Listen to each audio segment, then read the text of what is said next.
بسم الله الرحمن الرحيم. أعوذ بالله من الشيطان الرجيم. بسم الله الرحمن الرحيم.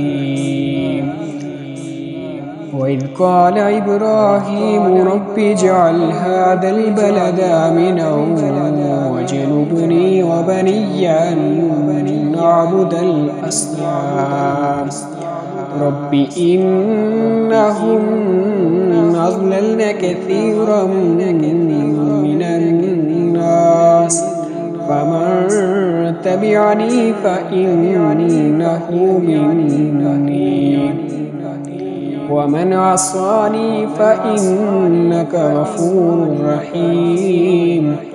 ربنا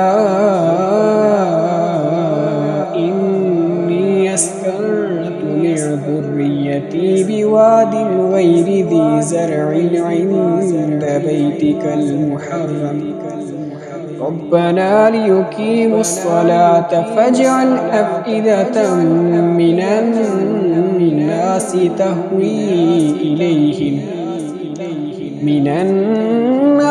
تهوي إليهم وارزقهم من الثمرات لعلهم يشكرون. ربنا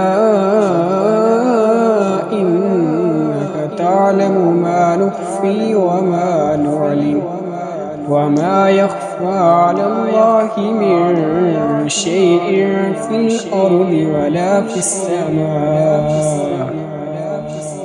الحمد لله الذي وهب لي على الكبر إسماعيل وإسحاق إن ربي لسميع الدعاء. رب اجعلني مقيم الصلاة ومن ذريتي ربنا وتقبل دعاء. ربنا اغفر لي ولوالدي وللمؤمنين يوم يقوم الحساب. ولا تحسبن الله غافلا عما يعمل الظالمون إنما يؤخرهم ليوم تشخص فيه الأبصار مهطعين مقنعي رؤوسهم لا يرتد إليهم طرفهم وأفئدتهم هواء. وأنذر الناس يوم يأتيهم العذاب فيقول الذين ظلموا ربنا أخرنا إلى أجل